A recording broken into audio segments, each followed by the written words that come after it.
اعلیٰ درجے کی تعلیم اعلیٰ درجے کے جو انسٹیٹیوشنز ہیں ان میں پڑھایا جا رہا ہے، کیونکہ اصل میں ان کا ایجنڈا یہی ہے کہ ہم سب غریب پیچھے رہیں اور یہ آگے نکلتے رہیں، اور یہ آقا اور نوکر کا جو تصور ہے وہ ہمیشہ سے قائم رہے۔ اس میں ان کے شریک کار صرف ہمارے اندرونی نہیں ہیں، ان کے بہت سے بیرونی لوگ بھی ہیں۔ جناب اب آتے ہیں پی آئی اے کی طرف۔ سنا ہے کہ پی آئی اے کا بیڑا جو ہے وہ ڈبو دیا گیا ہے۔ اب پی آئی اے آپ کو پی آئی اے کے نام کے ساتھ چلتی نظر نہیں آئے گی۔ تو ابھی چند روز پہلے ان کے جو ایگزیکٹو ہیں ان سے جب سوال کیا گیا کہ آپ کے تو 7 جہاز ابھی گراؤنڈ ہیں تو آپ ابھی کیا کر رہے ہیں، تو جناب انہوں نے اس صحافی کے اوپر حملہ کر دیا کہ جس نے ان سے سوال کیا تھا۔ یہ ہے ان کی گھٹیا اخلاقیات کہ جو آپ سے سوال کر رہا ہے آپ اس کے اوپر اٹیک کر رہے ہیں۔ لیکن کیونکہ وہ بھی اسی نظام کے ہیں ان کو بھی کوئی فکر نہیں ہے۔ ان ایگزیکٹو صاحب کو اس بات کے اوپر کہ جب انہوں نے صحافی کے اوپر حملہ کیا تھا ان کو جیل میں ہونا چاہیے تھا، لیکن کیونکہ وہ اس نظام کے ہیں ان کو کوئی چھیڑے گا نہیں، ان کو پکڑے گا نہیں، بلکہ جو وہ صحافی ہیں ان کے اوپر ظلم و ستم کے جو ہے وہ لازمی پہاڑ توڑے جائیں گے۔ ابھی کل کی بات ہے کہ ایک صحافی کو چلتے پروگرام میں سے اٹھا لیا گیا۔ آخر میں یہ سب کیا درا نہ تو تمام صحافیوں کا ہے، یہ جو یلو صحافت، جو زرد صحافت کرنے والے لوگ ہیں، جو لفافہ صحافی ہیں، انہوں نے اصل میں یہ اپنی غیرت، اپنی حمیت، اپنی عزت چند ٹکوں کی خاطر بیچ دی ہے، اور اس کا رزلٹ یہ ہوتا ہے کہ اب طاقتور جو ہے وہ ان کو کسی جگہ کے اوپر بھی، کسی قوانین کے تحت بھی، اور اگر ہو سکے تو کسی قانون کا سہارا لینے کی بھی ضرورت نہیں، وہ ان کو کسی وقت بھی اٹھا لیتے ہیں اور ان کی پھر لاش یا تو کہیں کینیا کے جنگلوں میں ملتی ہے یا کہیں نہر میں ملتی ہے، اور یا پھر وہ کہیں مسنگ پرسن بن جاتے ہیں۔ بہرحال کیونکہ تمام صحافی بھی دودھ کے دھلے نہیں ہوتے، ان کے بھی بہت سے ایجنڈے ہوتے ہیں اور وہ بہت سی طاقتوں کے ہاتھ میں کھیل رہے ہوتے ہیں، اس لیے ہمارے جو ملک کے ادارے ہیں وہ یقیناً جب بھی ایسا کوئی کام کریں تو ان کو کچھ ٹرانسپیرنسی کا خیال رکھنا چاہیے، اور جب تک کسی کے متعلق کوئی انویسٹیگیشن نہ ہو تو اس کو مت اٹھائیں، اس کو مت خوار کریں، کیونکہ ان کے بھی بچے ہوتے ہیں اور انہوں نے بھی اسی معاشرے میں رہنا ہوتا ہے۔ ناظرین کرام، آپ کو پتہ ہے کہ گرین پاسپورٹ کا ہمیں جان کے بہت دکھ ہوتا ہے کہ اس کا کیا حال ہو چکا ہے۔ گرین پاسپورٹ والوں کا کیا حال ہے، وہ جب کسی ملک میں کسی جگہ پھنس جاتے ہیں ان کی مدد کو کوئی نہیں آتا۔ اب میں دور نہیں جاتا، صرف آپ کو اتنا بتاتا ہوں کہ ذرا سے جو معلوم ہے کہ ملیشیا کی جو ان کے امیگریشن کے کیمپ ہیں اس میں سینکڑوں ہزاروں پاکستانی بند ہیں، اسی طرح انڈونیشیا کے کیمپوں میں بہت سے پاکستانی بند ہیں، اور واللہ عالم دنیا کے کون سعودی عرب کی مثال تو آپ لوگوں کے سب کے سامنے آتی رہتی ہے، کیونکہ وہاں پہ کتنے پاکستانیوں کو پابند سلاسل کیا گیا ہے کہ جن کا کوئی جرم نہیں اس کے علاوہ کہ ان لوگوں نے وہاں پہ صرف جا کے روزی روٹی کمانے کی کوشش کی ہے، لیکن اس کا رزلٹ یہ ہے کہ آج وہ جیلوں میں سڑ رہے ہیں اور ان کا کوئی پرسانے حال نہیں۔ یہ جو ہمارے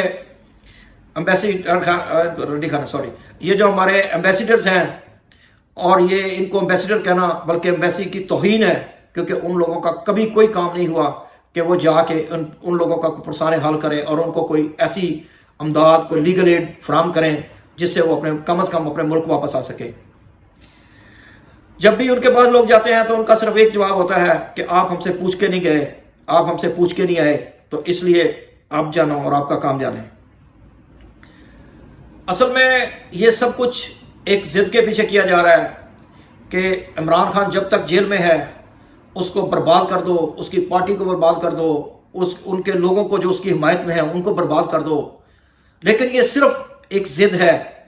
یہ انہی کی ضد ہے جنہوں نے اس کو اتارا تھا، جن کو اس نے ایبسولوٹلی ناٹ کہا تھا۔ لیکن افسوس ہے کہ اس قوم کے اوپر کہ یہ قوم ابھی تک جو غیرت کا شربت اس نے ان کو پلانے کی کوشش کی تھی، یہ شاید اس کے لیے تیار نہیں ہے، یہ تیار نہیں تھے، اور اب تیار ہو گئے ہوں تو اللہ جانتا ہے۔ لیکن یہ بات صحیح ہے کہ ان لوگوں نے ابھی تک غیرت کی گولیاں نہیں کھائیں، اس لیے وہ جیل میں سڑ رہا ہے، وہ آپ لوگوں کے لیے مر رہا ہے، وہ آپ لوگوں کے لیے ذلیل ہو رہا ہے۔ اس کے اوپر 188 کیس بنے ہوئے ہیں، اس کو کسی عدالت میں پیش نہیں کیا جا رہا۔ لیکن آپ لوگ اپنے بچوں کے ساتھ اپنے گھروں میں انجوائے کر رہے ہیں. اس نے آپ کے لیے فائٹ کی ہے, اس نے رول آف لا کے لیے فائٹ کی ہے. لیکن اگر ہم ایسی باتیں کرتے ہیں تو بہت سے لوگوں کو یہ پسند نہیں آتی, کیونکہ آئینہ جو ہوتا ہے اس میں کوئی آدمی اپنا چہرہ جو صحیح اس کا چہرہ ہے وہ دیکھنا نہیں چاہتا, کیونکہ اس کو پتہ ہے کہ آئینہ کبھی جھوٹ نہیں بولتا. ناظرین اکرام, اب بات کرتے کرتے کیونکہ بہت دور تک چلی جاتی ہے, کیونکہ اب پاکستان وہ جہاز ہے کہ جو سمندر میں ڈال دیا گیا ہے, اور جب سے ہم پیدا ہوئے ہیں یہ ہچکولے کھا رہا ہے, اور اس کے ساتھ اس کی منزل کا کسی کو کوئی پتہ نہیں ہے کہ قائد نے اس کو کس راستے کے اوپر ڈالا ہے تھا اور آج یہ کہاں تک پہنچ چکا ہے. کیونکہ ہمارے باپ کے حکمران ہمیں صرف اور صرف ہمیں بنانے کے لیے نہیں آئے, بلکہ اپنا سب کچھ بنانے کے لیے آئے. اور آج ہم جب کمپیریزن کرتے ہیں 70 کے 60 کے پاکستان کو انٹل 80 تک, تو ہمیں یہ محسوس ہوتا ہے کہ پاکستان شاید ایک جنت کا نام تھا, اور آج کا پاکستان مجھے کچھ کہنے کی ضرورت نہیں ہے. ان لوگوں نے جو پاکستان بنا دیا ہے اس کا جو حشر ہے اس وقت وہ کسی سے ڈکا چھپا نہیں رہا. بہرحال اس میں کوئی شک نہیں ہے کہ اللہ پاک نے فرمایا ہے کہ جب تک کوئی قوم اپنے حالات بدلنے کا فیصلہ نہیں کرتی اس کے حالات بدلا نہیں کرتے. آپ کے بچوں, قوم سے مراد آپ لوگ ہوتے ہو, آپ کے بچے ہوتے ہو, آپ کی ہر وہ ریزیرو جس کے ساتھ آپ کا تعلق ہوتا ہے وہ ہوتا ہے, آپ کے معاشی حالات ہوتے ہیں, آپ کی آمدنی ہوتی ہے, آپ کی کموڈیٹیز بلز ہوتے ہیں, یہ سب قوم ہی کے زمرے میں آتا ہے. لیکن افسوس ہے کہ ہمیں اس تمام گن چکر میں اس طرح ڈالا گیا ہے کہ ہم اس میں سے باہر نکلنے کا نام نہیں لے رہے. ہم جس طرف نظر اٹھاتے ہیں ہمیں دور دور تک ہمیں یہ نظر آتا ہے کہ ہمارا کوئی پرسان حال نہیں ہے. لیکن یہ سچ ہے کہ جب تک ہم اپنی عزت, اپنی رسپیکٹ کرنا خود نہیں سیکھیں گے تو ہماری کوئی رسپیکٹ, کوئی عزت نہیں ہوگی. دنیا کا کوئی ملک ہمیں نہ عزت دے سکتا ہے, وہ تیل دے سکتا ہے, وہ تیل کی دھار دے سکتا ہے, لیکن نہ وہ ہمیں عزت دے سکتا ہے, نہ وہ ہمیں جو رسپیکٹ دے سکتا ہے. وما الن بلا. تو نیکسٹ ٹائم کے لیے رانا ناصر کو اجازت دے دیجیے. السلام علیکم.